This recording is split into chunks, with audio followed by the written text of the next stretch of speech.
they're saying that your dog that looked way different is... Back over there, I didn't steal.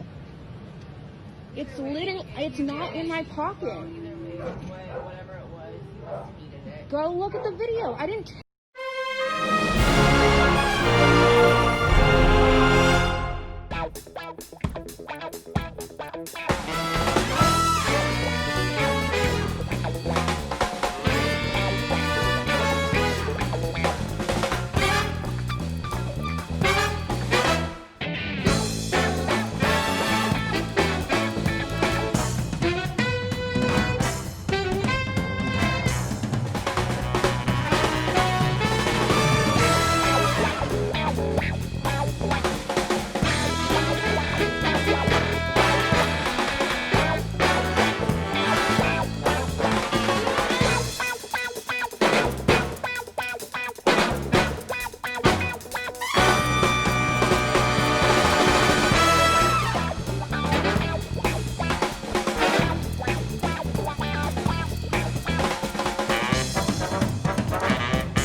Welcome everybody to another live Everyday Celebrity Media News. This is Jordan Owandi, and look who is back. I am Zola Yelm, and I'm back on the show, live show. Very excited to be back. Yo, where were you though? Where was I? I was not feeling so good. I was feeling sick. What was wrong with you? What was wrong with me? I am not. Did you have COVID? Not going to go into the details. Speak into the mic, please. I am not going to go into the details. I did not have COVID. It was a medication mix-up that made me feel not very good. Yeah. And I didn't realize it, and then all of a sudden there was all the clues before me, and yeah. Well, anyways, we're glad that she is back. Last week I did it on my own, which went very smoothly. It did. So that must mean either I should be alone or Zola just stresses me out. But either way, I'm not letting go of her. But yeah, today's news. This week has been a wild week. We're back in. The governor of California has pushed us back to the purple tier. And a lot of you guys don't know what the purple tier is. Purple has the most restrictions ever. So basically, there's been a lot of fuckery. People are not abiding by the rules, walking around with their mask off and shit. So we're back in purple because the cases are up. Fivefold. Gone up fivefold. So What does fivefold mean? Fivefold means that it has, instead of like, I don't know, past quadrupled, it's like, I don't know, it's like times 5. Like the cases have not just doubled, but it's now times 5, meaning that it's just fivefold. That's way larger. I don't know after quadrupled. I don't know what that word is.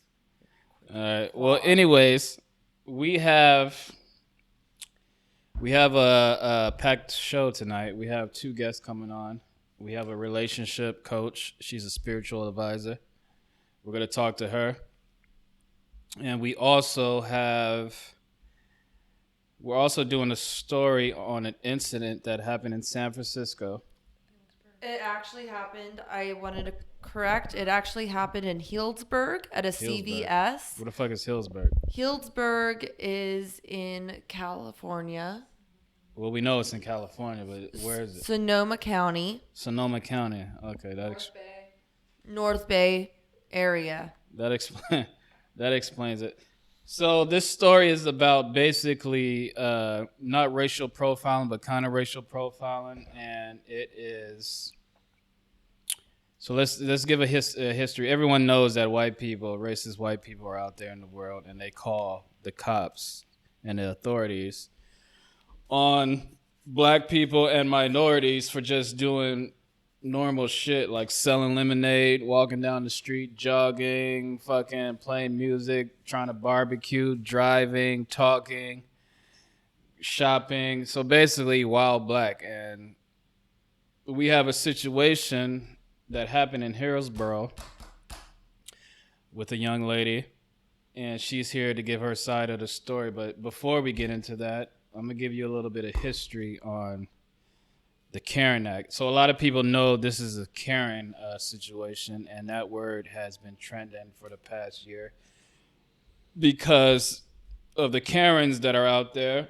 And Karen Act started in San Francisco. It was passed in San Francisco. Let me see. It was passed in San Francisco by Shaman Walton. She's a Democrat. She introduced the legislation in 2020, and it passed with flying colors. No one rejected it, and it's called the Karen Act, Caren, and it stands for Caution Against Racial Exploitative Non-Emergency Act. So basically, what this means is people have the right to sue. Basically, if you call the cops on a person and they're harmed, so a person can sue for at least $1,000 if they were harmed in any way. And what that means is if they were harmed by, emotional stress, if they were fucking arrested, blah, blah, blah, they have the right to sue for at least $1,000. That's a great development, and I would like to add to that. It looks like this is first of all, this is legislation that has only been passed in San Francisco and not California. But there are many counties that are following up, and that's including Oakland. And from there, the list goes on. New York is going to be implementing a similar law as along with Oregon, Washington. And they're introducing similar legislation. For example, Banta, an assembly member, introduced Assembly Bill 1550. It's basically the same law as the Karen Act. It's been introduced in Oakland, but it has not been passed. Basically, my understanding, I love hearing what the repercussions are when people are racially profiled and when things go down because race is in the mix, and officers just don't have the right training / also are racist and don't care about black lives. But I also know that yes, it was triggered by racist 911 calls. And so that's basically the merit of the act. It's to stop having racist 911 calls, so that if like a woman or a man calls the police on a black person who is doing no harm, then that person who called the police will be fined and could have other, depending on if they also harass them, there could be multiple counts. So this is some really good news.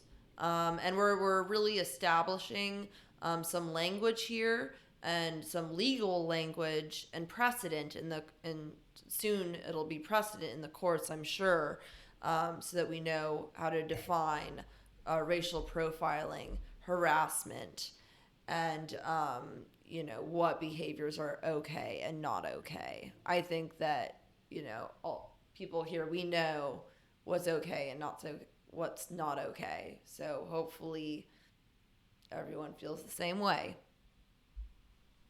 So that brings us to our story. So we're going to play a video, and we want you guys out there to watch this video closely. And please call in. This is the number at the top of the screen. Please, please, please call in. You can also chat as well. Leave your messages in the chat box. We will respond to you.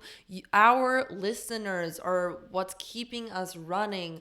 So please, please call in. Be a part of this movement, because the movement, a lot of people have to move together to make a movement. We all know this. So call in.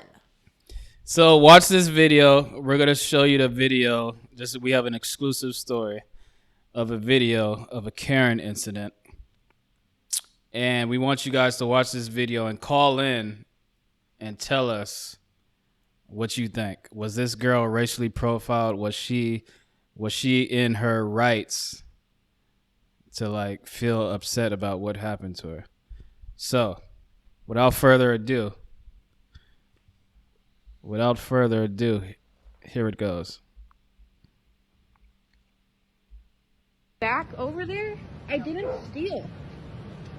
It's literally, it's not in my pocket. Whatever it was, you needed it. Go look at the video. I didn't take anything. Something like that, I'm not even gonna bother with. Because obviously you need it. I didn't take it. Go check your videos. I didn't steal from you. Go look at the counter. There's nothing on the counter. I left it there. Go look at your video. There's nothing there. Where did you leave it on the counter? I left it on literally right in front of where she gave it to me.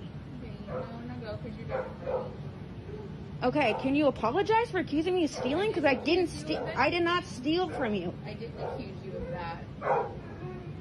I never said you stole anything, but I said it's not on the counter. Okay, well, I don't have it. I told you I don't have it. I don't appreciate you coming out here and taking pictures of me. I can come out here and do whatever I want. Okay, great. Okay. So can I, but I'm not stealing from you. All right. I didn't say take that it. you were. I never said that you were. I would like for you to go check your cameras. I don't want to go check my cameras. Product that came up missing, it doesn't matter to me. It's not missing. I don't have it. Well, either way. I don't have your product. I told you I didn't have it. So I don't know why you're coming out here and taking pictures of my car. I don't have it. Okay.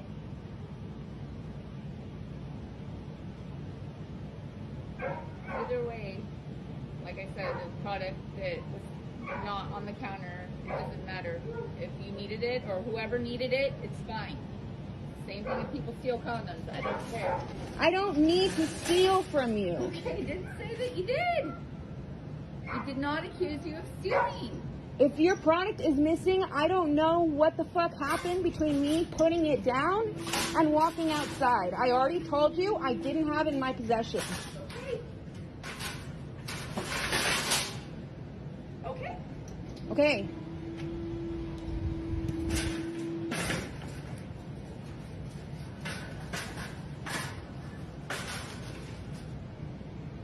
You okay?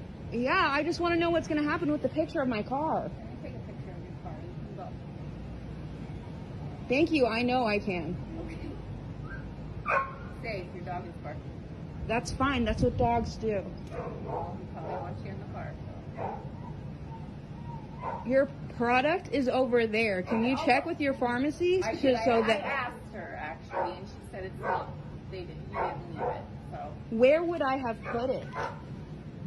Where would I have put it? Where would I have put it? it's okay. This is what I have in my pocket. Okay, but you followed me and you asked me I don't know how many times, and then you come out here and take pictures of my car and me. Okay, well, what would you like to happen? I would like for you to confirm that your shit is in the store and that I didn't steal I'll it. go look again, and then if I can't find it, do you want me to come back out here and this conversation can continue, or do you want me to just say goodbye now and then that's that? I would like for you to find your product or go look at your security camera. It's on the counter.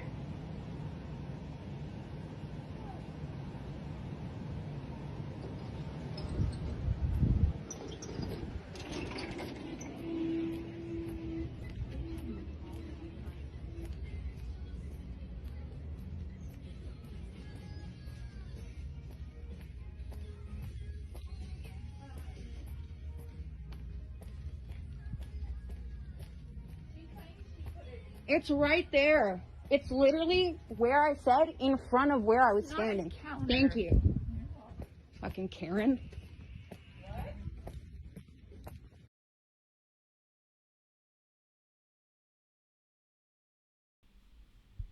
So, ladies and gentlemen, I would like to state some statistics here. yes, please do. So what I understand, and Bianca can correct me if I am wrong, Bianca has expressed to me that all she wants is an apology. Well, first of all, we never even said the girls. We haven't even introduced the girls. So you're talking about Bianca. Who is Bianca? Bianca is the one in the video, and what I know is that all she wants is an apology from CVS.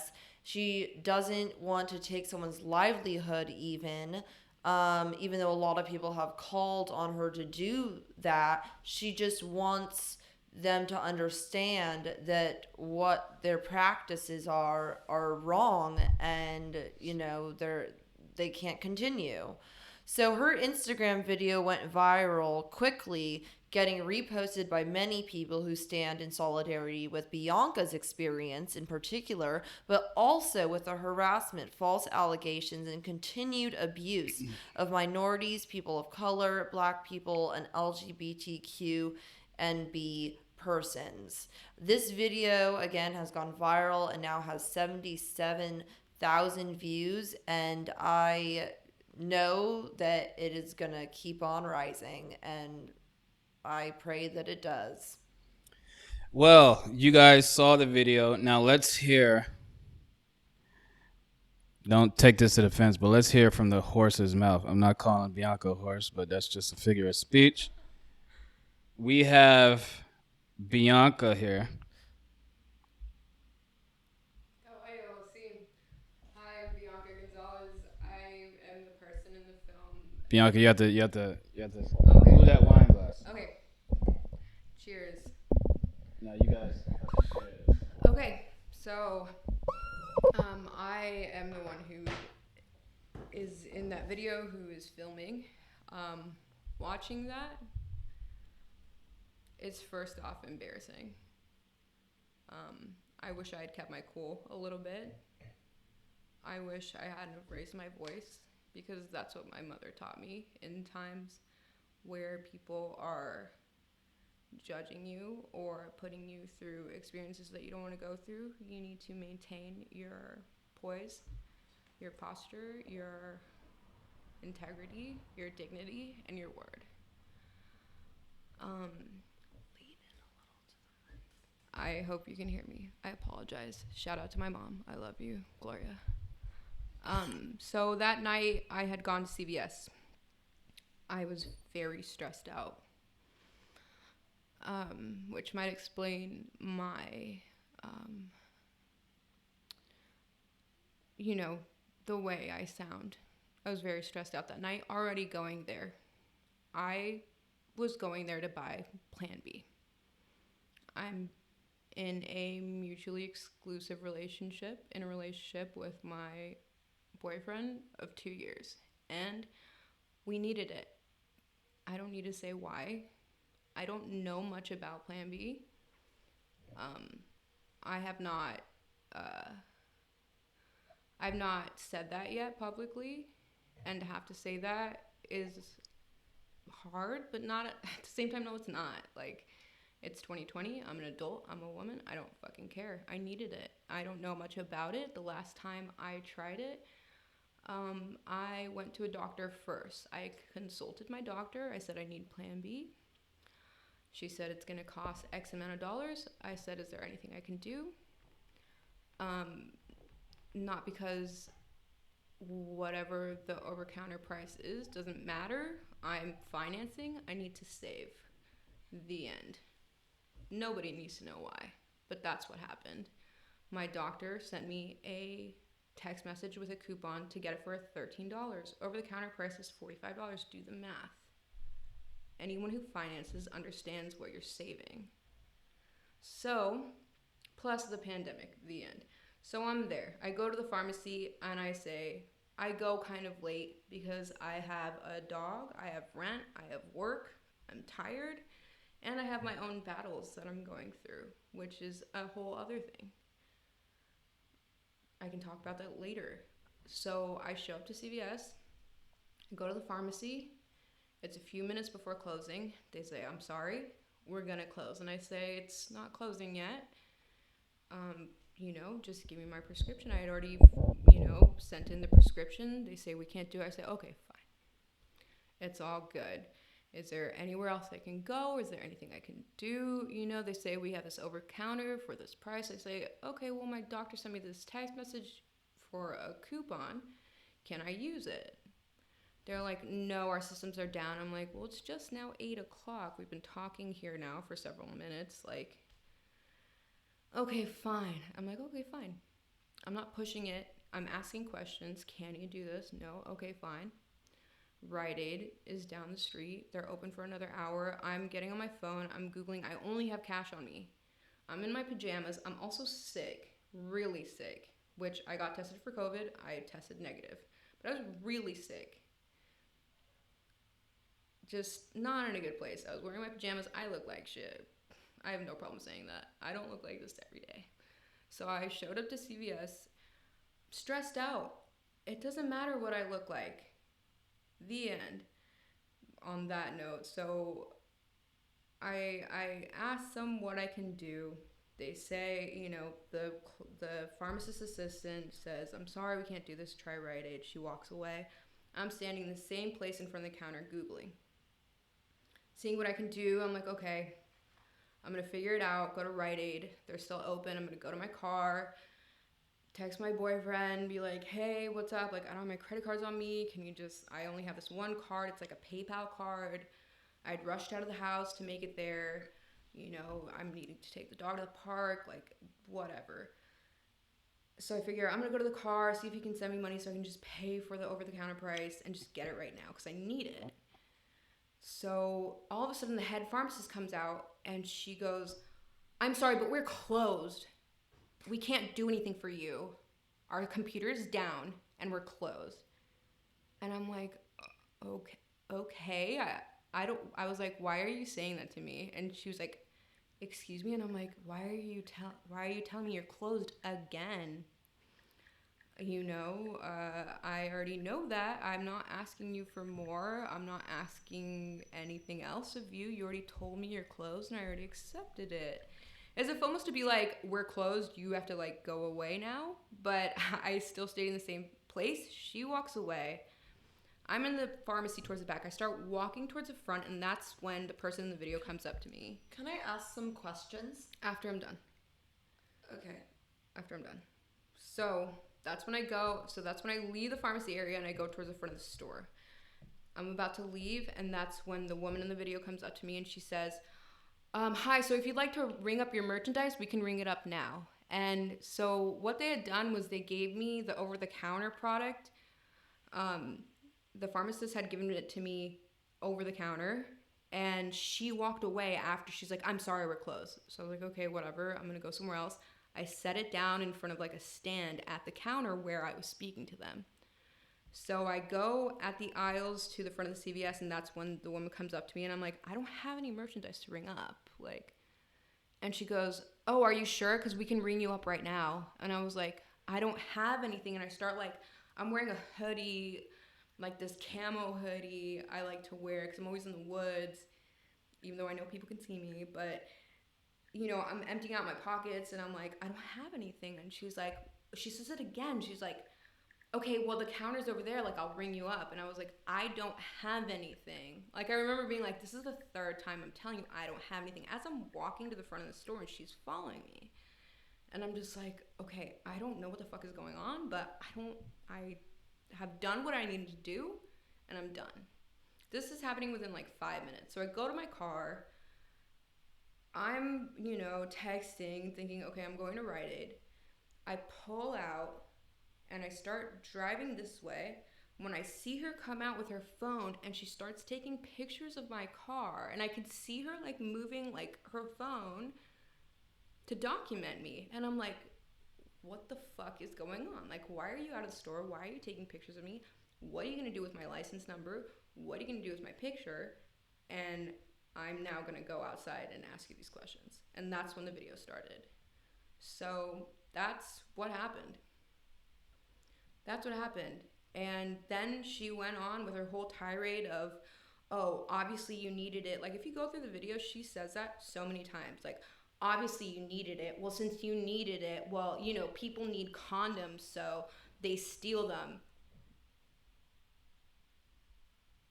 This is the 4th time now where I've been seriously accused of stealing. And that happens to me every year. And what people don't understand about discrimination is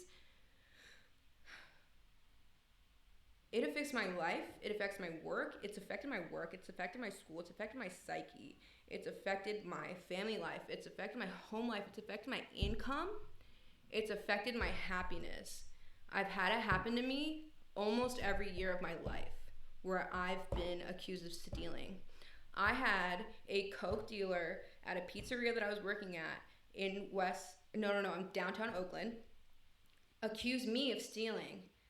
The person who got me a job had to apologize to me years later and say, I'm so sorry you got fired for stealing. It turned out the manager who was accusing you of stealing was a Coke dealer and was stealing from the register and blamed you. Who's a white male? Think about it. I don't identify as Latina. That might be your first thought. The roots on my father's side, sure. I grew up partially in Guatemala. My mother is Mayan from the mountains. I am a Mayan woman. That's what I say. I may not look like your average whatever. That day, I didn't look like an average anything. I looked like shit that day. But I got accused of being a thief. I got made out to be a criminal on a day where I really needed just a very simple interaction. And it's those interactions that caused me to do things like this. And that's the end. So I would like to ask you some questions now, and we don't have a lot of time, so we're going to have to go through these pretty quickly. Okay. The questions I would like to ask are basically, first off, what message do you want to share here at Everyday Celebrity Media News Show Live? And in that sense, I mean, are you, the message that you're trying to send is like that you want an apology from CBS? That you want an apology from CBS, or that you want CBS to have different regulations and regulate their employees better? But let's try to keep the answers short here. But yeah, what's your intention on coming on the show? And of course, your bravery. I really commend your bravery for speaking about this experience. One, in the video I asked her for an apology, and actually Keith, thank you so much. He actually contacted CVS corporate. I never asked for this girl to get fired. That was never any of it. I just wanted an apology and acknowledgement that what happened was wrong. He contacted corporate. They said they would contact me. They never have. Shout out to No Mamas Bro and to Karen Burr too on Instagram. If you go to my Instagram, I'm sure they'll link it. They're the people who shared this, and they're the people who, you know, really put this video out there for me, and I appreciate that. I just wanted some acknowledgement. I just wanted an apology, because I'm sick. I'm sick of being made out to be the criminal, the thief, the thug, the whatever, the addict, the this, the that this girl has a bad reputation, that this girl has a history. Yeah, I have a history, but you don't know me. You don't know my history. You don't know my roots. You don't know my past. I've done a lot of work, and I don't deserve that. She doesn't deserve that. No one deserves that. And I know Bianca. She is a great, creative, positive energy and force in this world. She has gone through a lot growing up. I will not go into specifics, but This is just a reminder to all to never judge a book by its cover, A, and B, you are not given the right or the privilege to be able to judge others. Live a judgment-free life, people. It will help you so much in understanding yourself and your relations to others. Thank you. We're not going to be moving on to another story. Thank you. I appreciate the both of you so much for having me on, and thank you for staying tuned to Everyday Celebrity Media. Call the phone number at top, tune in, follow them on Instagram. Thank you both so much. I really appreciate you, Jordan Zola. Thank you. Of course. Well, that was an interesting story, but Bianca is not going anywhere if you guys want to talk to her further. But we have a special guest calling in. And like I said, we have 2 guests. And this is our second guest. Let me bring her in. Hey. Hold on, let me hold on, I'm sorry. Let me get you right.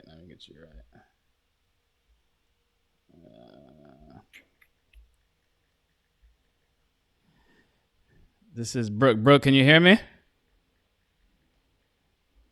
No, she can't hear me. Hold on, Brooke, I'm sorry.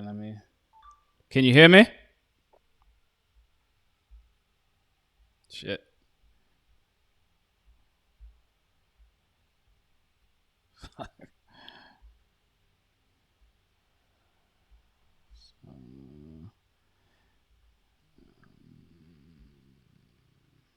All right. Can you hear me? I can't hear you. Jesus, what's going on? Hold on. Wait a minute.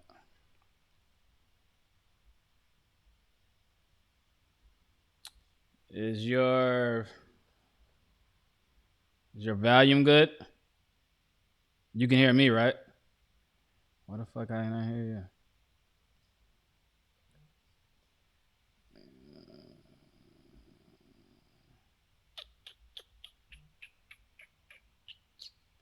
This is all fucked up. Okay, volume.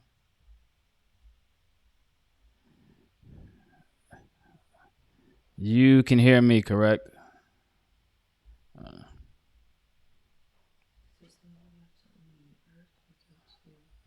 Hold on, bro. Give us a minute. I'm sorry. A sign? Can you do a sign? Go to a sign. Guest, just 2 guests.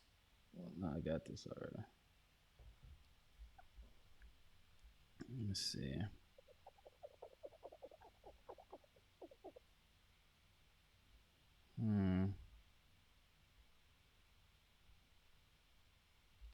Well, we have someone else we'll be interviewing. She is a life coach, a relationship coach, a career coach. From what I understand, I might be wrong. But I'm hoping she can actually, lift us up a little bit today. I know that our relationships have been very hard since COVID-19. And it's really important, especially, people have been saying this since the beginning of COVID, especially when you're living with a significant other, to respect each other's boundaries. I think she can hear us. Brooke, you can hear us, correct? Put your thumb up. But I can't hear you. Say something. Yeah, I can't hear you. Yeah, let me see your phone. Brooke, I'm sorry. Let me try to. Can you reconnect? Yeah. Let's end this and then just call me back in like 15 minutes. Not 15, like 5 minutes.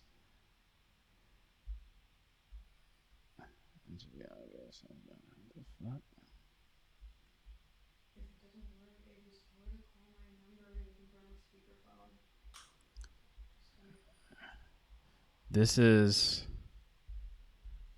what you go through on a live show. So, Let's see. did I, when I was saying this, I said, did that get recorded? It got recorded, yeah. Let's see. Well, Let's see here. We've been setting up. This is our third live show, and I think we're doing pretty good. You know, 2-person crew, and Jordan is the crew. So, you know, I'd like to applaud Jordan here.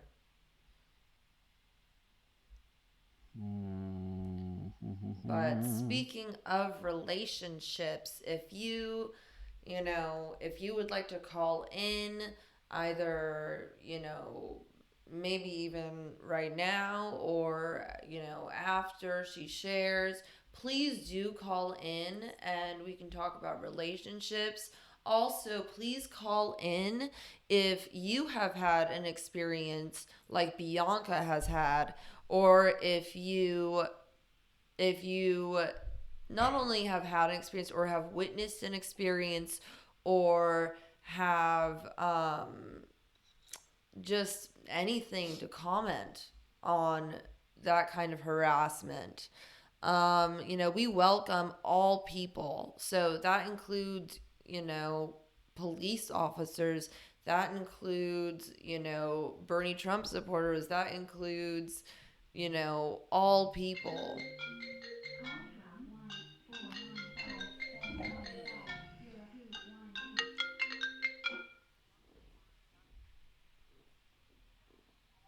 We have a first call here. First caller. Hello. Caller. Hello? Who is this? Who is this? Hi, this is Anastasia calling from San Francisco. Hello, Anastasia. I'm so glad you called. What can we? What do you call it? What? I was just calling to comment on the video. I just thought it was so terrible what she had to go through, and especially in like today's climate, it was just really. Can you swear on this show? Yes. It was very fucked up. I agree. Yeah. So, do you agree that she was Karen'd? I mean, like, whatever you want to call it, I mean, I think she was definitely, like, profiling this woman, and it was just not okay. Like, she should mind her own business, Exactly. And even if she was stealing it, like, just mind your own business, Can I ask you what your nationality is? My, like, nationality? Are you white? I'm mixed. What do you mix with? White and Mexican. So when people ask you, what are you? Do you say I'm mixed, or do you just say I'm white, or do you say I'm Mexican? I usually say I'm mixed, but I'm, like, primarily Mexican and Irish. Oh, okay.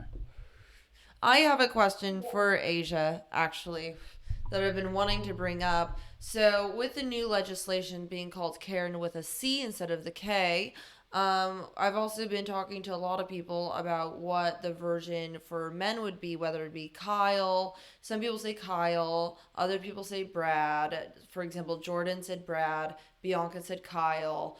But I had some concerns about it being, this new act in San Francisco, having it be called just the Karen Act rather than like the Karen and Kyle Act or something else that would, and I understand the nuances in women using their victimhood or their, it's complex issues here. But Asia, I would like to ask you, how do you feel about all, just the term Karen and, how it's used? And do you think that maybe with legislators, it's kind of taking off the responsibility off of men and putting I mean, I think, like, it can do that, and at the same time, I could see it also kind of taking away from what it actually is. Like, can we just call it what it actually is, which is racism and a lot of other things?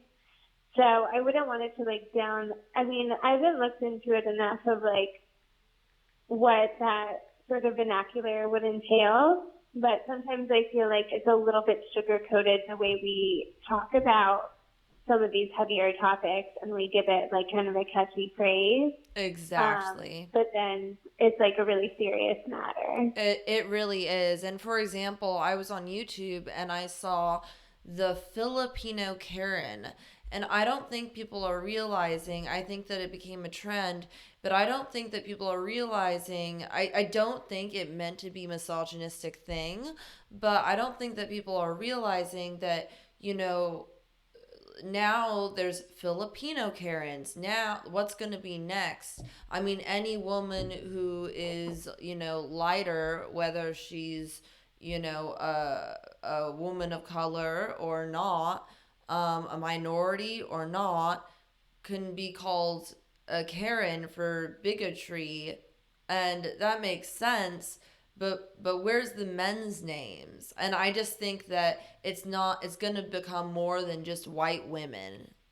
Didn't they make one for dudes? I feel like they made one. It was also they made one. I'm totally blanking on the name. Well, I've heard two different names. I've heard Brad, I've heard Kyle. There's a lot of confusion around the correct name.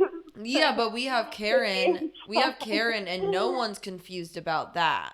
And that's my concern, is that women are constantly I understand the nuances, and that women use victimhood, women use I'm scared for my life and all these different things in a complex way that men don't do, even though they can do sometimes, in certain situations. But understanding these nuances, I think that we should pay more attention to the fact that we're giving this act a female name, this anti-racial act a female name, showing that these Karens of the world are, the ones who are only perpetuating basically racism, which is not the case at all. I mean, yeah, I feel that. Yeah, so that's just a topic I wanted to bring up. And I know that a lot of people disagree with me, and I completely understand that. And I do understand the nuances and what's happened in our history. And, oh God, I don't even want to get into it. But white women have played a large role in, being racist and, bigots in a different way, in a coy way, acting as if they are the victims of the situation, in which men tend not to do. But that's not really what the bill was about. The bill was about 911 exactly. calls. I don't want to take away from the conversation that really matters right now. You know what I mean? Yeah, exactly. And I think, it all matters. And I think that generally we need to be having these kinds of legislative things, though, everywhere, to make sure that if someone calls the police on innocent people, that they are fined, and maybe even if they're harassing people of color or black people, that they should have to maybe even have some jail time. So, but people are calling it different names. And there's different names for the bill in different areas. And I just think it's interesting. But yeah, for sure. Well, but you guys are doing a great show, and thanks for having me on. Of course. Yes, Asia. thank you. Thanks for calling. You know what I'm saying? Thanks for the support. Bye. All right, we're going to try this guest. We're going to try to get our guest one more time. Let's see. Hopefully this shit will work. Oh! Yes! So you can hear my laugh. You can hear us. We can hear you. Finally, Brooke. Can you hear us? I am so glad. Wait. Can you hear us? Yeah. Okay, we can hear you. All right, cool. All right, so we have a relationship icon. She's a spiritual advisor. She's a yoga master. She is a relationship coach. She is a woman of many hats. I wanted to invite you on because I've noticed you on social media, everything that you're doing with like the empowerment of not only women, but with just people in general and shit. You know what I'm saying? Teaching people how to like get in touch with their inner self. Can you give us a background of just basically you? Yeah. Well, first of all, thank you for the introduction. It's weird being on the other side. Usually I'm the one interviewing, so I'm very thankful to be on this side. Um, yeah, I'm Brooke Witt. Like they said, I'm a life and relationship coach. I'm from Nebraska originally, but now I'm in Denver, Colorado. I have a huge passion to help people live the life of their dream, live life on their terms, because I feel like I'm doing that. So I want to help more people do the same. So that's the journey I'm on. Okay. So what took you on that journey? Did like anything? Because you were living in California, right? Before you moved to. Yes. From Omaha, lived in Kansas City, and then moved to LA, now Denver. So I've moved all about, but I feel like my spiritual journey really began in college. I kind of decided that I was kind of over going in this cycle. I was like happy, but then I was sad. I had a bad relationship with food. And then I really found meditation and then self-help books. And I just started reading more into spirituality. So that's kind of where my whole journey started. I was just tired of feeling shitty. Oh, sorry. Feeling bad about. I mean, you can cuss on here. It's all good. Sorry. Yeah. So now I'm just on that journey to just feel good, be happy, be positive, and we'll do the same.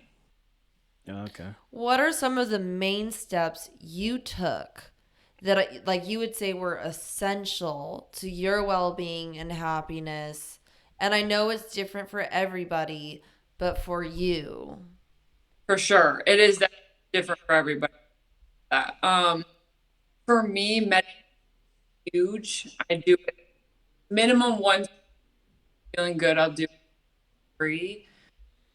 Yoga, I know if I'm moving my body, that always feel good. I'm a huge reader. I have books. Always be learning, so that always. And then I'm a big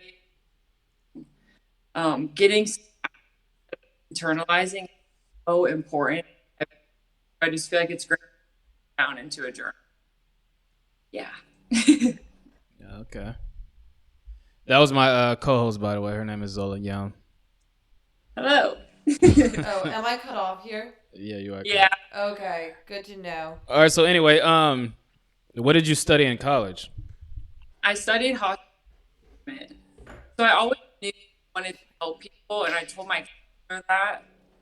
And then for some reason we came a planner. That's just what I wanted to do in college, I thought. Then as soon as I got even pursue that. Okay. Yeah. So kind of just chasing since then. And when did you realize that when did you get into like meditation and all that? And spiritual. Can I say, are you spiritual or religious? Spiritual. Okay. Yeah. I got into it sophomore year of college. So what, 2014, 15? Yeah. I mean, there was I would definitely do it. It wasn't like as frequent in the middle 2 years, but I've recently started picking it up the past year and a half. And you have a podcast, correct? I do. Yes. What was the name of it? What'd you say? What's the name of it? The Honest Podcast. The Honest Podcast. And what is this podcast is about? So Telling it's secrets and shit. Yeah, pretty much. But it's real people having honest. I feel like there's that we just talk about, And it's cool to hear other people's stories and how they are, because it makes you feel like, oh shoot, I can get there. You know what I mean? So I try to interview people like y'all are doing, Yeah. see what they're doing with them, how they got there, because I think it's truly inspiring. I love to have conversations. I love talking to people. Mm. When did was that always your passion, or did you just like, was this like a recent thing? I would say I used to not go in front of the, like it's something you obviously definitely learn. And but I think it's been like a year since that podcast, and I think about it, use, I don't have time, I don't know what to talk about. One day, a couple, like, what better time than what am I actually, I'm the only one from doing this, decided to do it. I was like, why not? So I just started it. Nice. Yeah. I love it. With no, just like woke up one day and said, fuck it, I'm just gonna start it. Yeah, pretty much. Like the name came to me like when I was just at night, and the next day, and I was like, yo, we start a podcast. Came up with the topic, and then we recorded it. Okay. Now, do you look for certain types of people that you want on your podcast, or what? Honestly, it doesn't matter to me. Everyone's so unique. Everyone has a story, so why not? You know what I mean? Yeah. I think the most people that are entrepreneurs, I am, what's so interesting to me are at in there, you know? Mm-hmm. Mm-hmm. Yeah. Okay. And how long have you been doing the podcast? Oh, I think it's only been like, I'm only on episode 5, so 5 weeks. Okay. Yeah. How long have you guys been? Well, this is a live show, but I also have a podcast called Everyday Celebrity Podcast. And it's where I interview like regular everyday people in the neighborhood, people who are not famous but should be famous. So yeah. That's really cool. Yeah. So another question is, what makes you do relationship? You on your bio on your Instagram, it says you're a relationship coach. Yeah. Now, what does that mean exactly to you? Like, what type of coaching are you doing? Yeah, I feel like relationships, a lot of different. So I help with one, the most important relationship was, which is a relationship with yourself. Mm-hmm. So like single people who are in a relationship, but if we're talking about, I feel like it's so much better with somebody who's unbiased, who can listen in, kind of not control, but kind of just listen, ask questions, kind of help the partner communicate it in a better way. I don't know if any of it, but I feel like it's always better to talk about it, than internalize it. And Okay. Well, I'm gonna let my co-host ask you some questions because she needs relationship advice as well. So I'm gonna get up real quick and go to the bathroom. She's gonna take over. Her name is Zola Yelm. all right, let's do it. I'm taking over your seat. Yep. Love it. Okay, so my name is Zola Yelm. It is so nice to meet you. I have a few. I love your name, Brooke Witt. That's wonderful. I actually wanted to ask, I was listening to what you were saying in your podcast and everything that you're doing. And I had a question about, you want people to live their best lives. So do you ever engage in, I guess, kind of like corporate mediation type stuff ever, or not? Yeah. I know that I thought about it a few times. Like I've wanted to dabble in it, but I also feel like I don't know where to start. I was in corporate before I was full time. So I don't know if it's because I'm back into corporate. Yeah. I feel you. Yeah. So, I mean, because I know that there's like a law that, like, there's like HR, but then there's like consultants who can come along. Yeah. So, but you do like relationship advice, you do coaching. I've actually thought about taking this type of like career before. So it's so interesting to talk to someone who's actually like done it and made it their dream. Thank you.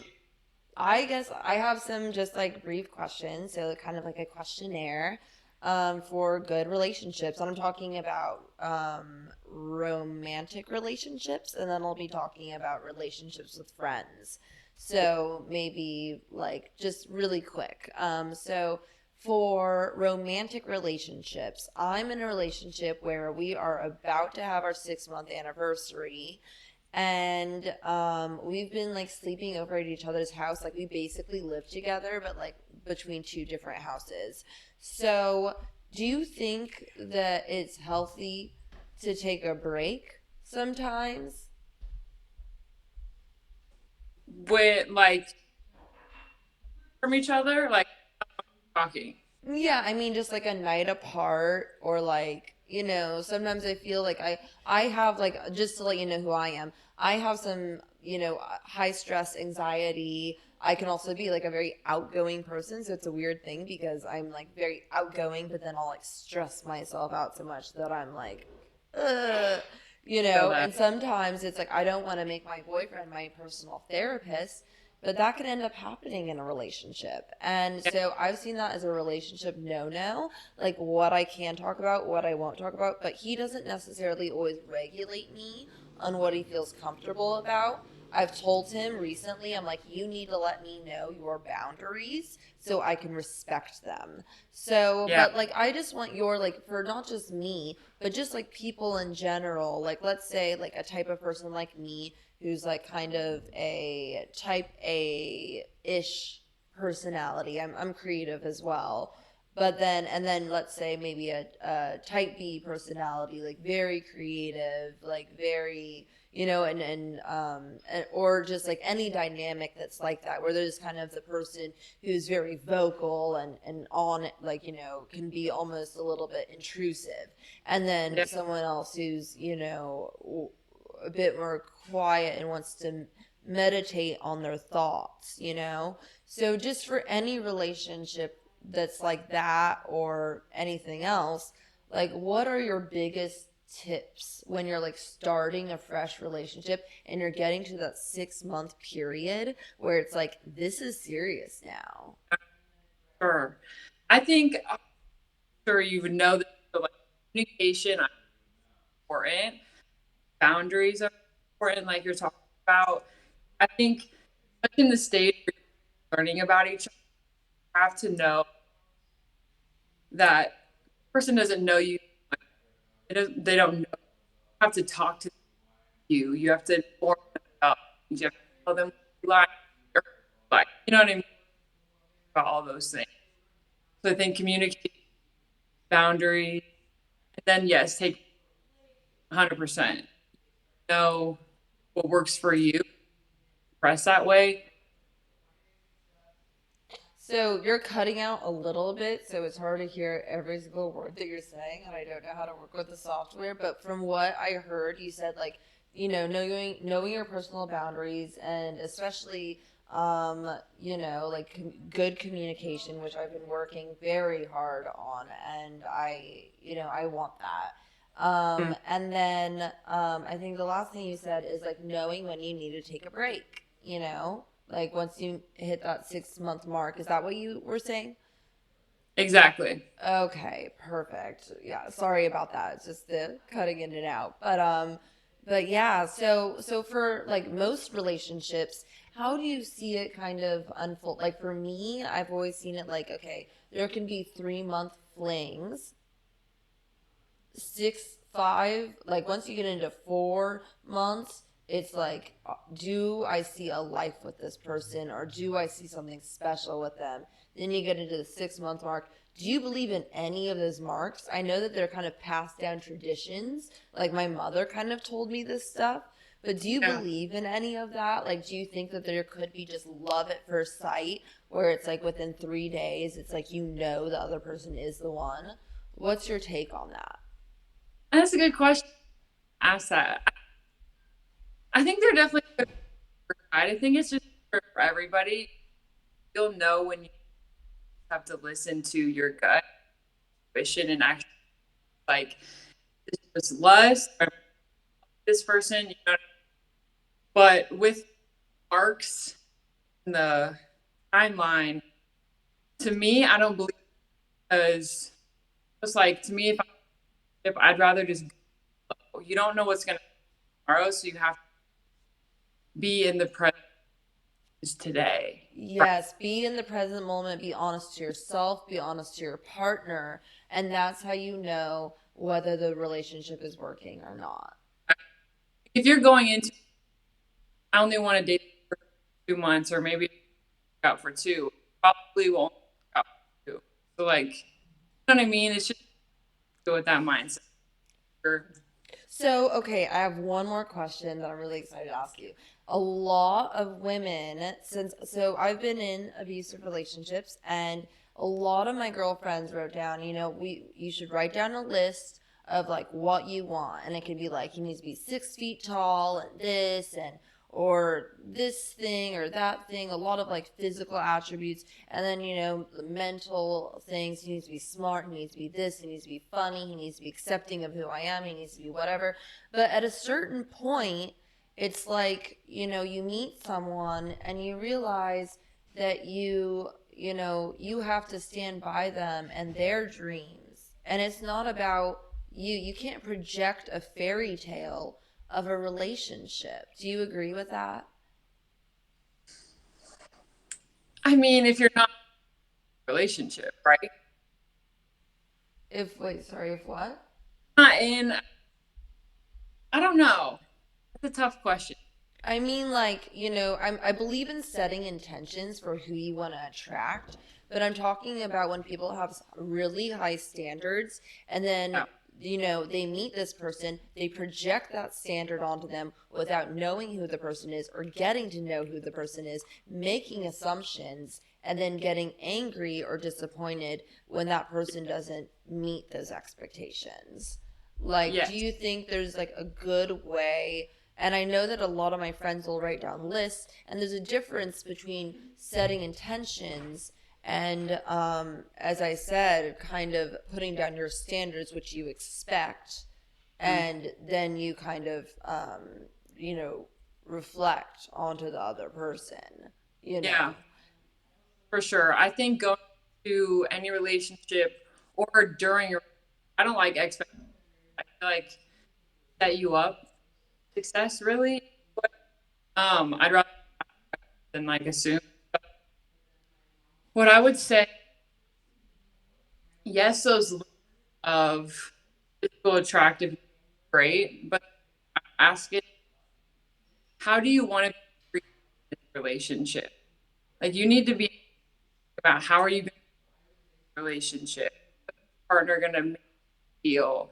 What are you going to do for the relationship? You need to know what you deserve, what you want, accept and not accept. You know what I mean? It doesn't. It matters more how they treat you. Oh my God.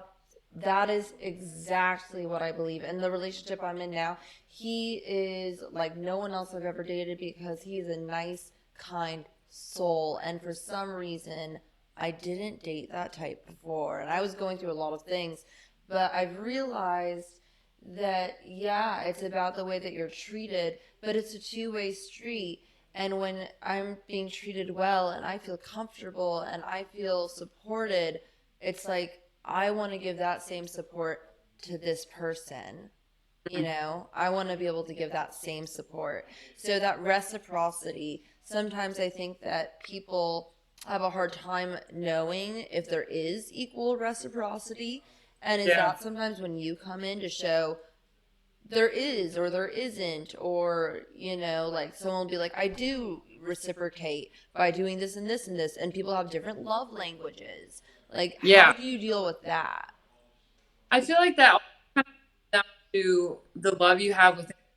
It always comes, you know what I mean? Like, I have a hard time, I don't want to say attracting, but, you know, finding love you really want. I think you need to do a little bit more. Yes, that's where I would ask you a ton of questions, being deeper, because the answer with you just need to write question, if that makes sense. You have to question. Sorry, again, I got cut out a little bit. You have to question. I wish I could like do something, but I don't know. I don't want to mess it up. But like you have to question, basically, like you have to question your intentions, or you have to question your. I'm sorry. Could you just restate it? Yeah, no, you're good. I think what it comes down to is knowing who you are, and you're not finding relationships you want. You just have to do work. I think you Yeah. always have to before you get into a relationship that you truly, because when we do get into a relationship we want, deserve, and we're not, you can kind of see difference in it. But yeah, first. Yeah, you have to work on yourself and love yourself first. But in the case, so I have one last question, then I'm gonna give it over to Jordan if I see him, pull him along back into this, rope him back in. One last question is basically like if you're already in a relationship and you are trying to do self work, I've been taught that you have to continually work on yourself. There is no point where you're going to be like, I am my best self and now I can just slack. Like, we can always, like, that's my belief though. But like, I feel like being your best self is, you know, it's also learning what new things are out there and what being your best self really means to you now.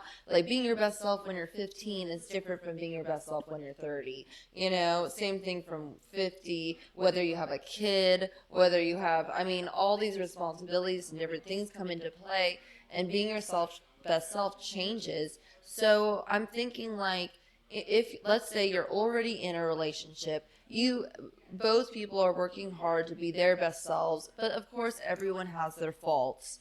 What would you say, like, when someone's feeling like they're not getting the reciprocity they need, that like how do you work with couples like one-on-one, or just like with both of them in the room?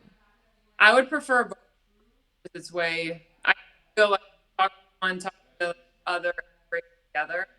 Okay, so you talk to one, so like kind of a psychotherapy approach of where you talk to one, talk to the other, bring them in the room, have them talk to each other, and then you kind of mediate and you're able to show, okay, well, you know how she's feeling, you know how he's feeling, and so when they start talking to each other in a certain sense, you can say, wait, I think there's a misunderstanding here or here or here. Kind of like that. Right, exactly. You're gonna have the conversation home. There could be tone. You're asking the correct question in the wrong way. You know what I mean? Different ways to ask questions. And there's like a topic or feelings. Like, you know, your feelings of another, you're being very careful and you want it to be, but if it's not, you know, it could be a fight. So have somebody there. Yes, I so agree. Well, I want to, I guess I'm going to move on to personal friendships and relationships, unless. Are you coming back? Okay. Okay, he is coming back now. Thank you. All right, Brooke, we have one more person that's going to ask you some questions. And she's going to ask you, so yeah, you're getting your money's worth. I'm sorry I'm not paying you, but you know what I'm saying? She's going to sit here. She's going to sit in the hot seat right now and ask you some questions on her status. So here she goes. Do it. Okay. Hi. Hi, Brooke. How are you? Then how are you? I'm good. Happy. I'm happy to be in Oakland. I love Oakland. Where are you? I'm Where are in you? Denver. In Denver? I haven't been there. I've been to the airport, which I got Okay. really weird vibes in. I actually have a passage that I wrote in when I went to Denver airport, and that place was weird vibes. Yeah, I've heard about it. Okay, so Jordan wanted to throw me on here because he asked me if I was in a relationship. I said, yes, I am in a relationship. He said, what's up with a relationship? I said, I am in a relationship with a white man. And he said, wow, that's really surprising, hearing you talk about white people and racism and stuff like that. And I said, yeah, he's a white man, but that's not why I'm dating him. That's never played anything into why I'm dating him. I'm a full spectrum girl. Yeah. I have dated and slept with the spectrum, like races, genders, identities. It doesn't really matter. But I guess publicly in San Francisco, people have cared more than any other place where I've lived who I'm dating. I guess my history in San Francisco was the past 2 relationships that I dated that I took seriously here were both white men. The one before that was like a Greek Cherokee guy. Yeah.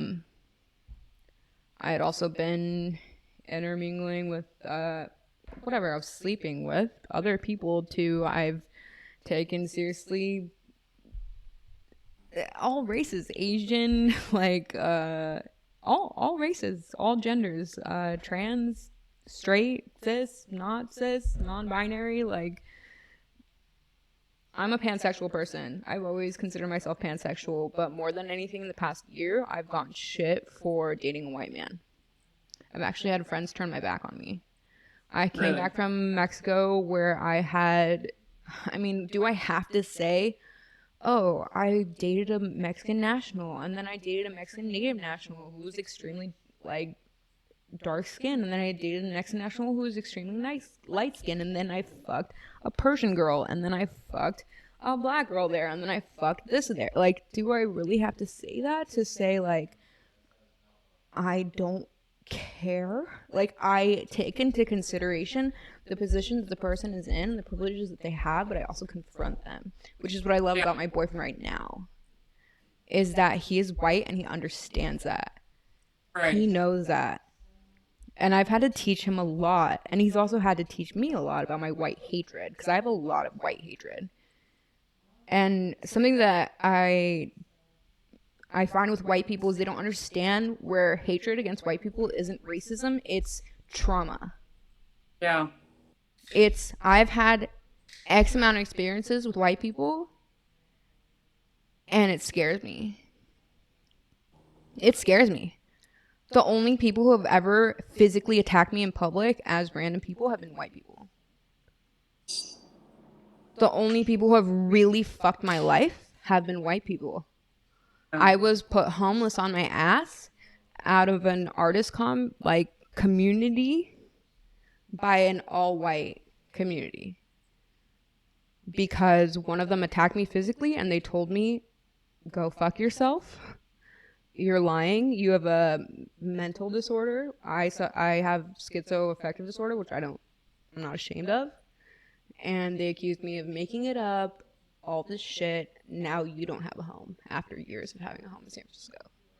Yeah. So, coming back from Mexico and then meeting this white man who, it had nothing to do with who he is. It has everything to do with how he treats me. Yeah. He respects me. Like, I feel like that's the way.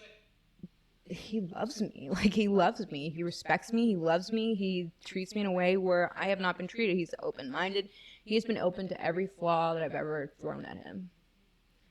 And I lost friends because of it. I started throwing an event in Oakland, and people were like, it was supposed to be an all-inclusive event. And like, oh, your event is not for trans people. Your event is not for people of color. And I was like, what are you talking about? I'm throwing an event.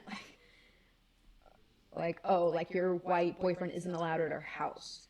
Like your white boyfriend looks like he's doing drugs. Yeah, we're doing drugs. We live in the Bay Area. Tell me we're not doing drugs. 90% of people in the Bay Area who are my age are doing drugs. I'm sorry. Maybe they're not the regular drugs that most people are doing. I don't care. I battle addiction. I'm cool with saying that. Maybe it's not alcohol. Maybe it's not cocaine. The shittiest cocaine you could get in most places. Better cocaine exists than in San Francisco or the Bay Area.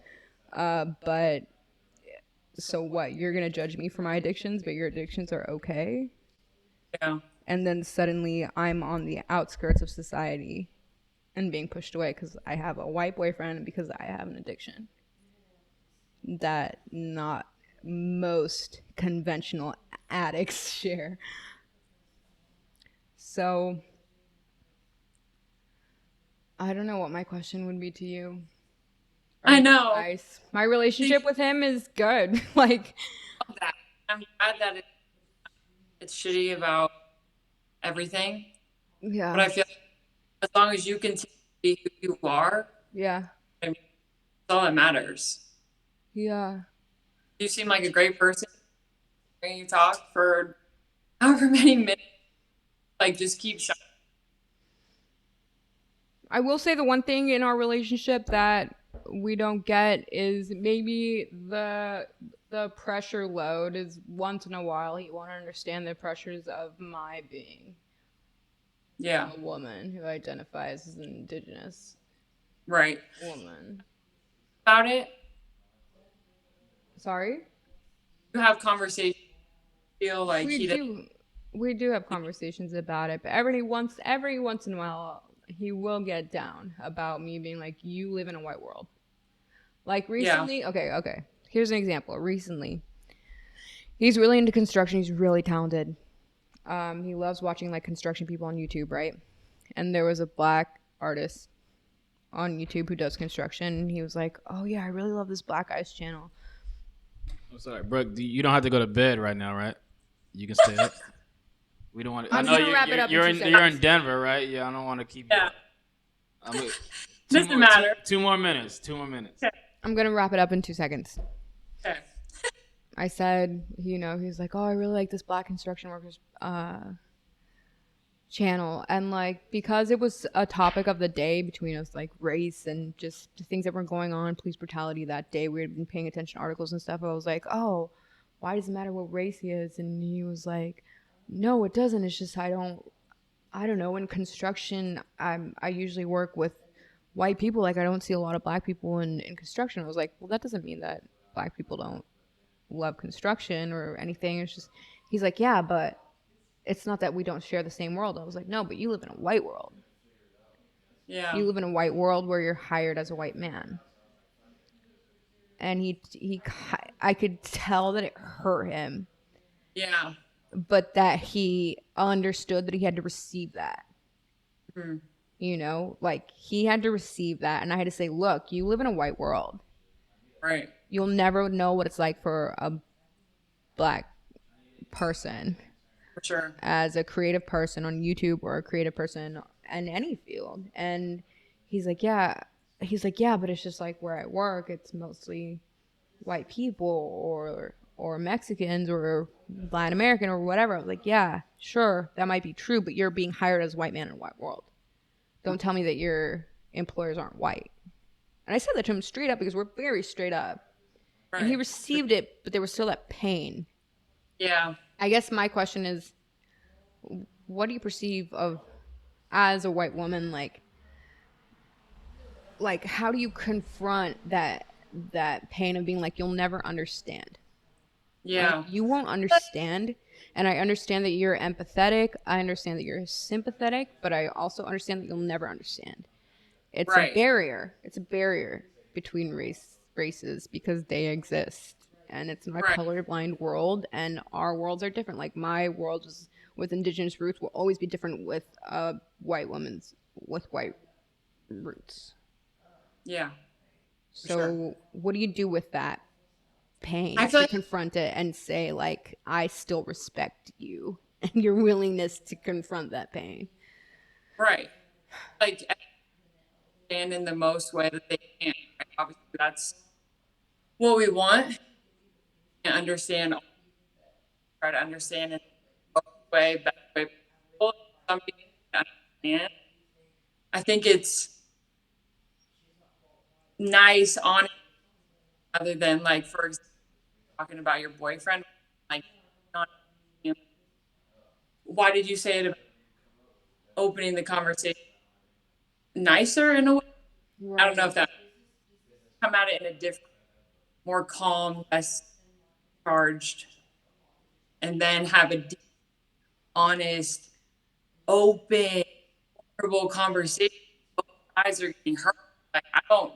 Yeah, but then again, it's like my charged feelings are my feelings as a perception as a brown woman. Like, if I'm pissed, I'm gonna be pissed. It's my pissed off reaction to a white world. I don't want anyone to tell me to calm down, you know? It's more of what do I do with his pain, not with mine, you know? I'm not gonna change what I said because of what I'm saying about racism, because I'm not going to educate any white person about my feelings and racism because they don't get it. It's more of how do I not nurse, but how, like, I don't know, like almost how do I help him through his pain without having to calm myself down, because I'm not going to calm myself down. I'm not going to compromise my feelings about racism.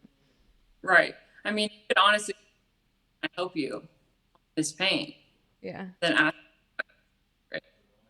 I would do that. Cool. Just talking about it out loud honestly makes me like just think about thank you. I appreciate that. The fact that you're available to that like is helpful. Thank you. I really, really appreciate that. Really how it goes, so no big deal. Thank you. What's your tattoo of? The big one. It's the woman's face. I call it. It's really pretty. Thank you. I really like it. Thanks. All right, let's see what's up with Jordan and Zola now. Thank you so much, Brooke. Thank you. I appreciate you listening to me. Thank you. Definitely. All right, Brooke. Well, was this amazing or what? It was. Thank you. I know it was unexpected. You had all these like guests and shit, but yo, let's connect. I want to interview you on my podcast where I'm gonna get my podcast. I'm gonna get like more in depth with you. I'm gonna dissect your life, but we can talk about that on a later day. But very, very thank you very much for coming on and blessing us, giving these women, because they needed it. They needed that advice. I didn't ask for advice, but I'll ask that later. But tell everyone where they can find you, like your podcast and everything, please. So my Instagram is at Brooke Witt, and then it's my podcast Instagram at the Honest Podcast _ Okay, that's it. Yeah, that's it.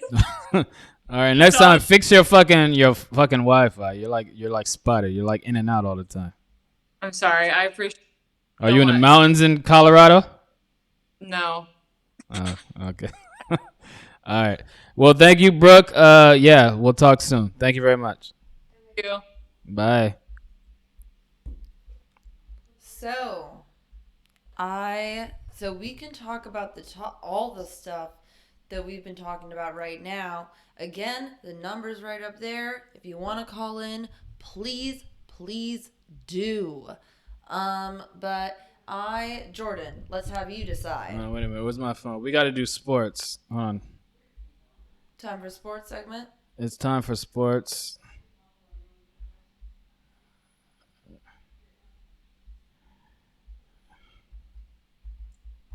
It's cold in here. I might have to wear a sweater. What? I might have to wear a sweater. It's cold in here. Close the window.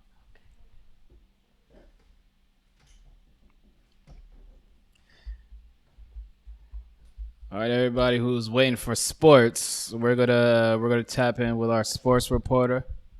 A lot of shit's been happening: NBA draft, football, and all that bullshit. So we're basically gonna wait for our sports reporter. Where the fuck is my phone at?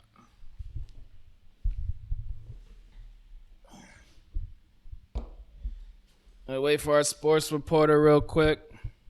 Shoot the shit. Shoot the shit till then. Yo, who's watching right now? Call in. Call in if you're watching. Call in.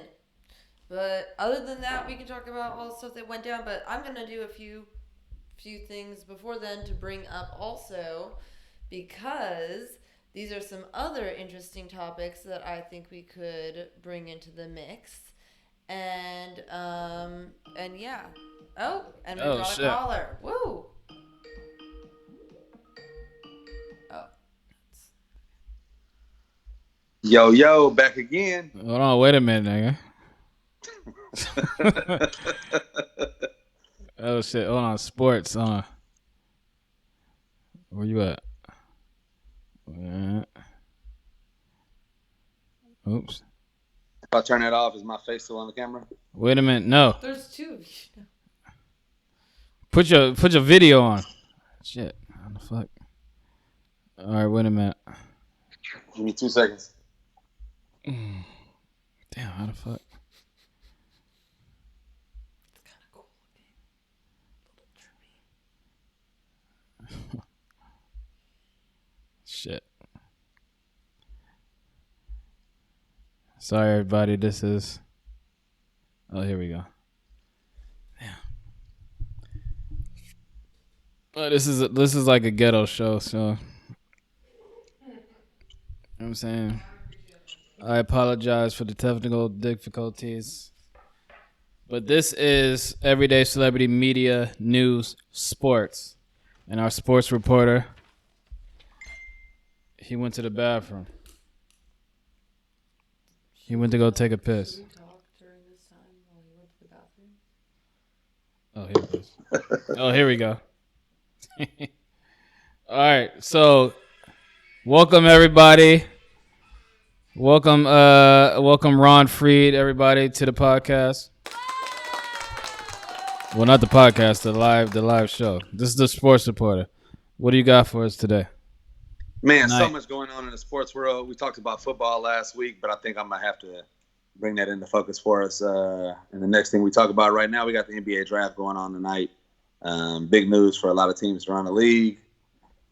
Interesting stuff going on for the Warriors. Klay Thompson appears to have potentially torn his Achilles.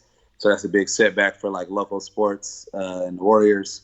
It's kind of hurting my heart to deliver that news just because this year coming up was supposed to be a bounce back year for the Warriors, but we shall see how that works out. Wait, what happened? What happened to him? He was doing a workout today in SoCal, and apparently he just went down, non-contact injury, and they said he couldn't put any weight on his left leg, and that the sources are saying, NBA sources are saying that it's not looking too good for him. And so initial reports are that it's a torn Achilles. So waiting for the MRI results tomorrow. We'll find out exactly what the nigga tore his Achilles practicing.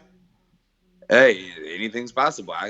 I'm not his Achilles, nor am I a doctor, nor have I checked out the MRI, so I don't have the actual specifics. But these are just some. All right. But aside from that, the NBA draft took off tonight. Top 5 picks being Anthony Edwards going to Minnesota, James Wiseman, number 2 to the Warriors, LaMelo Ball surprisingly going to the Charlotte Hornets, PJ Williams going to the Chicago Bulls, and then Isaac Okoro going to the Cleveland Cavaliers with the 5th pick. After that, I'm not too excited about most of the picks in the NBA draft, and I feel like most of those people are, wait and see kind of players, and so we shall wait and see. So who do you think got the best pick in the NBA draft? I think it's up in the air. I don't know who to consider the best player in the draft.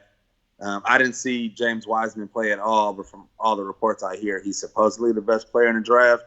But I think the underrated player that got drafted by the Knicks is Obi Toppin, who has big upside offensively. Who do you care about? Who does this guy care about? Who's his favorite player? Who are you looking at right now? I mean, my favorite player in the draft, I can't say that I really have one. I guess I would go with LaMelo Ball just because he's got all the popularity and notoriety. But we're talking about just NBA in general. It's Steph Curry, baby. Yeah. That's fact. Go Warriors. Yeah. First of all, this is sports. All right, so do you think the Charlotte Hornets made a good decision drafting LaMelo Ball? I think if Michael Jordan wants to play LeVar Ball in 1-on-1 now after all that mess he talked a couple years ago, I think it was a great draft pick because he's got that option in front of him. I think LaMelo Ball at the 3 pick was the best pick available, so I think that it was the right way to go. They don't have a clear-cut point guard, so he'll be able to touch the ball, have the ball in his hands a lot regularly when he gets on the court. It's just going to be curious to see what that team looks like because Charlotte's been like a dumpster fire for the last few seasons. And it's hard for me to see LaMelo Ball turning them around. But, stranger things have happened. I didn't think John Morant would turn Memphis Grizzlies into a playoff team last year, and it happened. So, the possibilities are endless. Yeah, okay.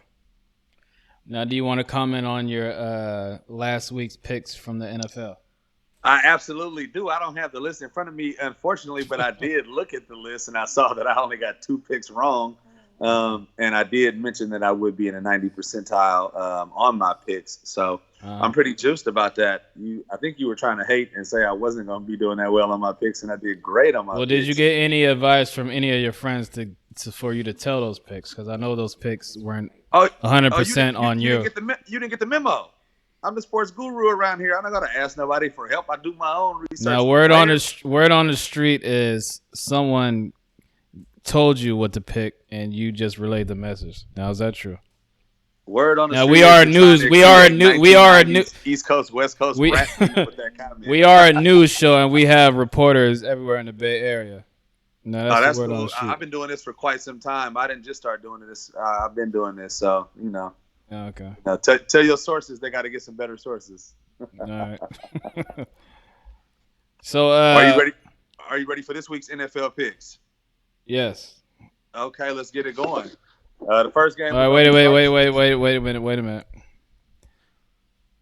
You need to write down these picks. Yeah, get that pen and paper ready to go so we can see how right I'm gonna be again this week. All right. As you can tell, first game is what? First game is tomorrow night's game. Thursday Night Football is going to be the Cardinals versus Seahawks. The Seahawks offensive line is in shambles. They don't have a running back, and Russell Wilson has been playing terrible. So who do you pick? 3 weeks. Say it again. Who do you pick to win? I'm picking the Arizona Cardinals to beat the Seattle Seahawks. Arizona. I am. The next game we have the Philadelphia Eagles versus the Cleveland Browns. I will be taking the Cleveland Browns in this game, although I'm on the fence with that pick. Arizona versus Cleveland? No, Arizona is playing against Seattle Seahawks, and I got the Cardinals winning. No, the second game. What did you say? The Eagles versus the Browns. The Eagles versus Browns. And you got the Browns. Browns, all right. The next game is going to be the Falcons and the Saints. And I'm going to go out on a limb here, and I'm going to pick the Falcons because Drew Brees just got hurt, and I don't trust Jameis Winston, so I'm picking the Falcons to win that game. The Falcons, okay. Next game, we got the Cincinnati Bengals versus the Washington football team. I need to get that racist shit together, Washington football team. But the Bengals versus Washington racists, I'm going to pick the Bengals to win that game. The Bengals, huh? First of all, I'm not picking Washington at all until they change that shit back to the Redskins. Niggas wasn't saying shit for 50 years with the name, and now they want to be all politically correct and shit. But anyway, so this is how politically correct are they if they didn't change the name to an actual name? They just chose not to name the team to be funny. I personally think that you're wrong with your view because if didn't nobody say anything for 50 years, that's one thing, and it does suck that it took so long for people to stand up. But once change comes about and something that's not cool is able to be changed, it should be changed. It shouldn't just be left the racist ass name because didn't nobody say nothing 50 years niggas ago. Knew that shit was bullshit. Niggas knew that shit was racist. They didn't have a problem with it. It sounded like niggas didn't have no control. It sounded like them other people who wasn't niggas was the issue with that name. Niggas didn't care about the name. Let's point these fingers accordingly. But let's get back to these picks, why don't we? The next game, we got the Detroit Lions versus the Carolina Panthers. I'm going to go with Teddy and them. And if Detroit versus Carolina. That's going to be the Panthers. You pick Detroit? I'm not picking the Lions for nothing. I just have no faith in them. Who did you pick? Lions. Carolina? I picked Carolina, yeah, for sure. All right. Next game? Pittsburgh Steelers versus Jacksonville Jaguars. Just put me down for the Steelers. They're 9-0. They will be 10-0 at the end of this game. Mm-hmm. The next game is going to be a tough game for both teams. It's going to be the Tennessee Titans going up against the Baltimore Ravens. And I will be taking the Tennessee Titans. All right. The next game, we have the Patriots versus the Texans. It's a game of bums versus bums, but I'm going to take the Patriots to take this game. Mm-hmm. Following game, we have the Miami Dolphins are going to be going up against the Denver Broncos. I will be taking the Dolphins and Tua Magic in this game. Next game is going to be the you ain't gonna speak on who was that? Chargers. Who was that text you, nigga? Oh, that was YB. She was making sure I was going to come over tonight. Okay, just checking. Yeah. So the follow-up game is going to be the New York Jets versus San Diego Chargers. Another game of two trash teams going head up. I'm going to be taking the San Diego Chargers in this game. The next game we have slated is the Green Bay Packers versus the Indianapolis Colts. Mm-hmm. I'm going to take the Packers in this game. A game that's going to be hard to watch for me personally is going to be the Cowboys versus the Vikings. Everything about the Dallas Cowboys sucks this year, so I will be taking the Vikings, and I am a Cowboys fan saying that. Sunday Night Football is the Kansas City Chiefs versus the Oakland Raiders. I got the Chiefs winning that game by at least 2 touchdowns because 7 players on the Raiders defense have been put into the COVID list, which means they potentially could not play. And I thought the Chiefs would win this game even if all the Raiders players play, but if they have 7 starters out, there's no way I'm picking the Raiders to win that game. And then we have Monday Night Football. It's going to be the Tampa Bay Buccaneers versus the Los Angeles Rams. I'm going to go out on a limb here, and I'm going to pick the Los Angeles Rams. I think that their defense is going to give Tom Brady a really hard time in the pocket. I think it's going to be difficult for the Buccaneers to win that game with that being the situation. That's the picks for this week. This week, I'm not so confident that I'm going to be at a 90% guessing right, but I think that I'll be at least 80% right on my picks. All right. Let's keep our fingers crossed.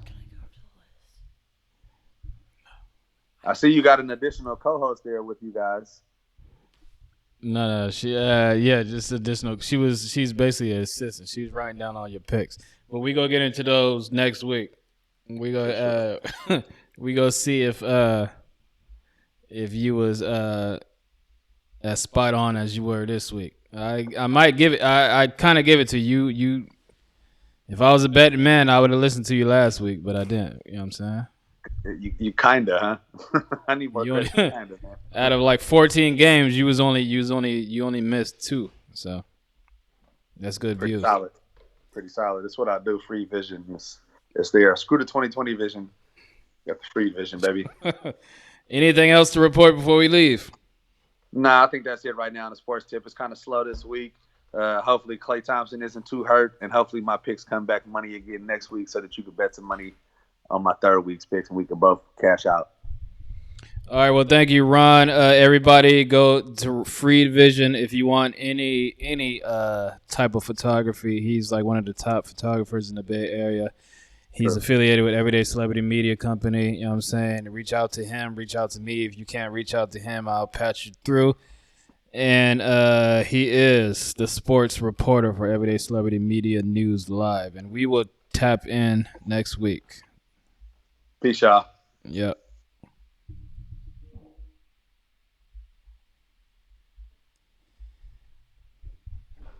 All right, Zola. So, It's just me and you now. I know. So we have a lot of material to talk about, but before we get into everything, our guest stars, our the featured people we got on tonight. This was a good episode. This was a good episode. I'd like to bring up some news that is just right out there right now, and I'm gonna go piss real quick. It's all the floor is yours. the floor is mine. Okay, I'll stay there. Camera's on you. I'm gonna go here, and then I'll move over.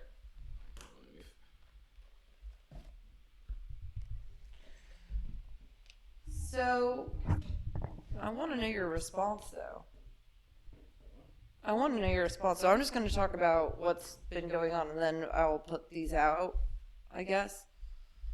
I have like a whole bunch of different. Just fucking talk.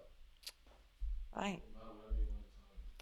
Okay, well, there's been a lot going on in SF and all over the place. I'm going to say some news that honestly is kind of a joke to me. For example, Daily Mail, the news network Daily Mail says that Megyn Kelly, the star of that movie where she talks about sexual abuse, she's a white woman who works for Fox News. Fox News, as many of you know, have a dress code, which is very short skirts, lots of makeup, and basically you kind of have to suck up to get higher up. So Megyn Kelly wasn't happy with what was going on, and she was seeing the sexual abuse that was happening to women. And she, even though she's conservative and she has conservative beliefs, she still believed that she needed to be part of the Me Too movement.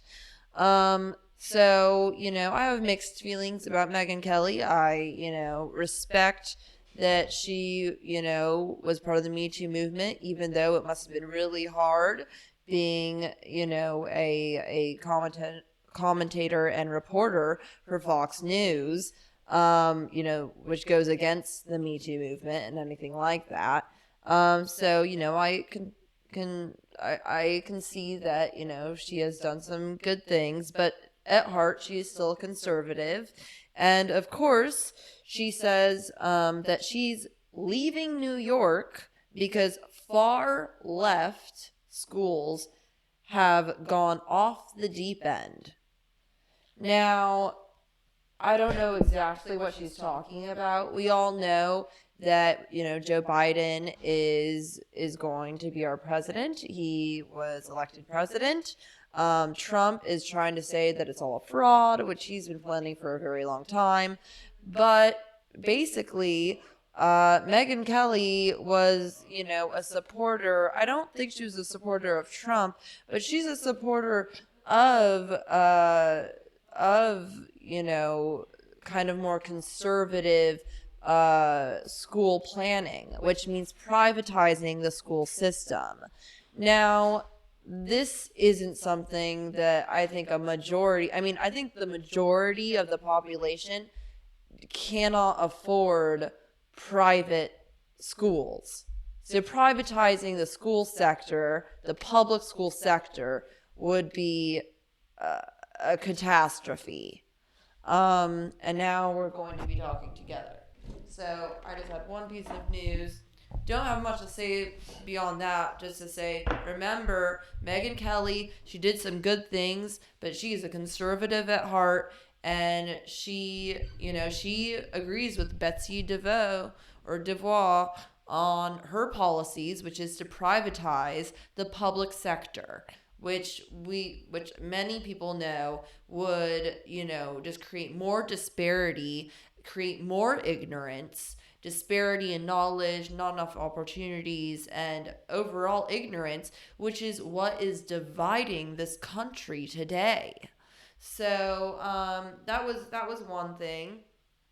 Another thing that I wanted to talk about, and just little news things, on KTVU SF, San Francisco local news channel, reported that there has been a spree of burglaries. For example, spree of burglaries all over the Bay Area. In Visitation Valley, a 76-year-old woman had a gun pointed to her head when she was doing her laundry in her undergarments. she was very frightened. I mean, there's a difference between burglaries and entering when someone is in the home.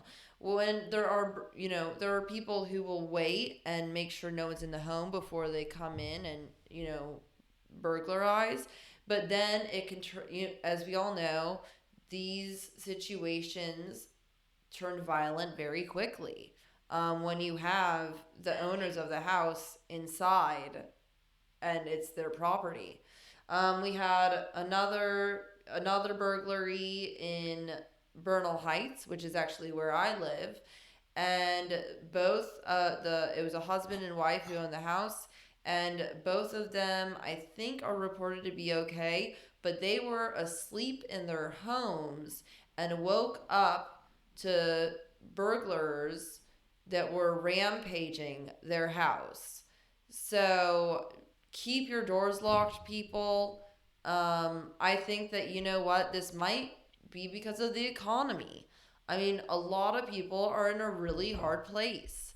And, I know that, the governmental checks, things that were once given, it's gone down and down and down. And, very close people to me are struggling deeply and like they never have before. And I could see how someone would get pushed to the edge to feel that they would have to commit burglary. But it's, it's unsafe, and it's lock your doors at night. Stay safe. Have you committed any crimes before in your life? Have I committed any crimes? Well, let's see. Do I want to throw my career in the trash? No, you don't got to answer that. I'll be. No, you don't got to answer. Let's talk about Thanksgiving. Thanksgiving is coming up. Thanksgiving's coming up. What's your plans for Thanksgiving? Well, it's actually interesting that you're calling it Thanksgiving. I don't refer to it as that. I also don't refer to it as Native Indian Peoples Day because it wasn't their day. They were slaughtered on that. They were slaughtered right afterwards. So I just call it like a time for gathering and Turkey Day. Well, what are you doing? And I hate turkey. What are you doing on a time of gathering day? I'm probably going to Palm Springs unless plans change because of coronavirus. Well, isn't the whole state of California in purple? What are you going to Palm Springs to do? Because that's where. So I decided that I would have my boyfriend Luca stay with me for New Year's Eve because we have family traditions, and my family doesn't care about Thanksgiving. So I told him I would give him Thanksgiving.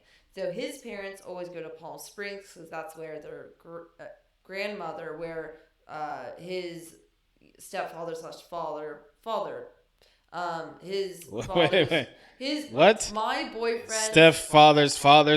Sorry. My boyfriend's stepfather, who he considers to be his father, not just a stepfather, has a mother in Palm Springs because of the purple warning that, and because of just everything that's been going on, we were thinking up until about a few days ago, actually, that we would be going to Palm Springs, and now it still might be an option, but we might not. So that's my plans. But again, I really don't like celebrating Thanksgiving as like a way to honor. What did you do last year for Thanksgiving? Last year for Thanksgiving, oh gosh, I had a friend, who, I had a friend come and visit me in Minneapolis during law school. That sounds like it's a crazy story. Or something. I had lost my card. This was last year? This was last year. I had lost my card. I had lost my, lost my card. The bank was it was far enough away where I couldn't my phone had shut down and wouldn't come back alive. So I was basically in this place where I couldn't get my own Ubers. And you have to understand here that it was negative 12 to 15 degrees. Meanwhile, I'm going to law school and I'm going to my classes every day. So I didn't have time to prepare the fanciest meal or any meal, to be honest, for my friend. And that's what she was expecting. But she knew I was stressed out. I told her I was going through a depressive period. And she actually told friends of mine that this was like Operation Help Zola or Save Zola, which is like, I don't need saving, but at the same time, be understanding. So my last Thanksgiving, we ended up eating out. It was a really nice restaurant. I thought it went well. She had a different opinion. I had lobster. Tasted great. So that was my last Thanksgiving. But I like duck more than I like lobster. How about you? Do you have any plans? My plans for Thanksgiving this year is no plans. I'm literally going to sit in my house and enjoy the time off and just chill. I mean, my cousin Cameron, shout out to Cameron. He's coming up. He's a doctor, young corny motherfucker, whitewashed, but he's coming up to soak in all this ethnicity and minority. Corny motherfucker? What does that mean? He's one of those black people who were raised around white people. That's what he is. So my God, are you calling him an Oreo? Is that what they call him? You know that is a derogatory term. I don't give a fuck. All right. He is a black dude who was raised in Boise, Idaho. Well, so that explains that. So he's coming up here for Thanksgiving. I'm pissed off because everything is going to be closed, because otherwise I would have took him around town, got him laid. you can still take him around town. And by the way, Everything is fucking closed. What are you talking about? No, we're in nature, purple. Nature, hello. No, there's no hose in nature. I'm talking about. There's no hose in nature. I'm talking about. I was trying to take. I hope you find yourself a nymph. A nympho? No, a nymph, like a mystical fairy nymph who teaches you a lesson. Oh my God. You know that you can call a call girl if you really wanted to. No, I'm not. No, I don't. First of all, I don't give a shit if he's getting laid or not. I'm not spending money on that shit.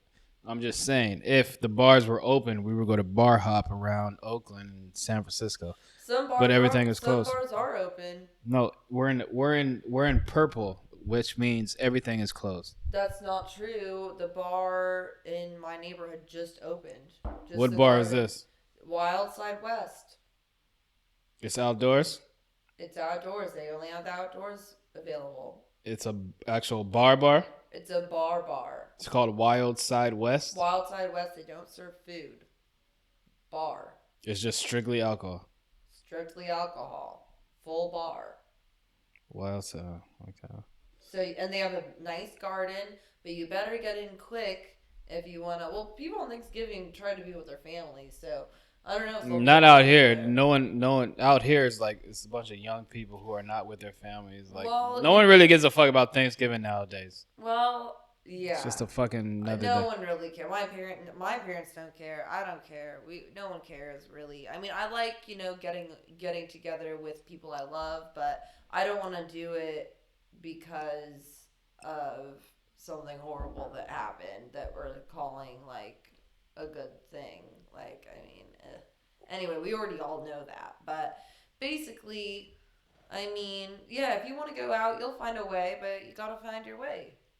Like, I'm giving you one tip. Go to Wild Side West, meet some people, say, hey, is there anything else open? You go from there, you go to another place, bam. You go bar hopping because you get people who tell you where you can go. Outside places, as long as they're strictly outside and there's enough social distancing, then you can, and I know that you said it's hard to mingle, if I may say, but you can do a shout out and be like, this is what I do. Where's the party at? Well, whatever. That's what We'll- you do. we'll Where's fi- the party at? we'll And figure it out. People will tell you.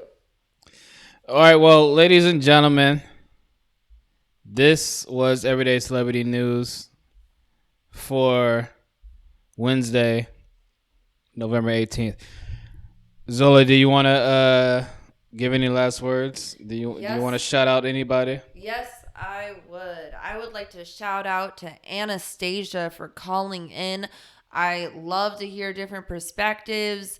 I'd like to give a shout out to Bianca Gonzalez. She is brave, honest, and just courageous for sharing this story. I would like to give a shout out to the therapist that we had.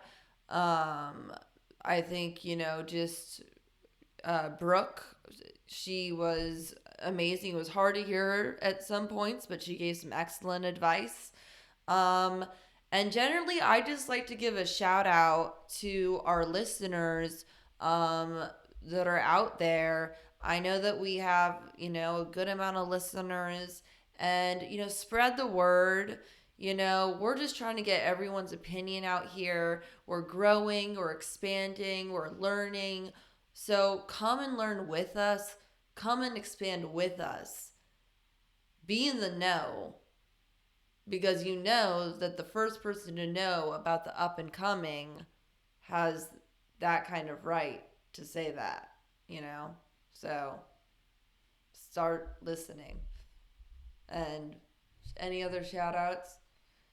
Shout out to, honestly, I'd like to give a shout out to all the people right now that are working full-time under the table jobs when they used to be making $70,000 working 4 days a week in the restaurant industry, and now they're making like $2,000, and they're constantly depending on unemployment checks to come through. My heart goes out to all of you people out there who are struggling.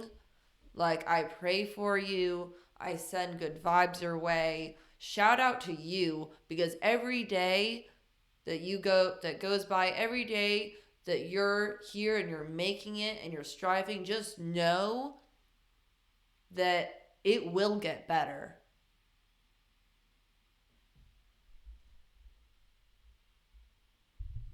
Well, ain't that sweet? I would like to give a shout out to my co-host Zola, my guest Bianca, my guest Brooke Witt. Go check her out on her podcast. And this was the live. Check us out every Wednesday at 8:00. Everyday Celebrity Media News on live on Facebook. And if you don't catch it live, you can check it out the next day on YouTube. Everyday Celebrity Media on YouTube. Yes, definitely do. I'll be posting the link. He'll be posting the link. Lots of links posted. And sorry, Jordan, I give a shout out to you too.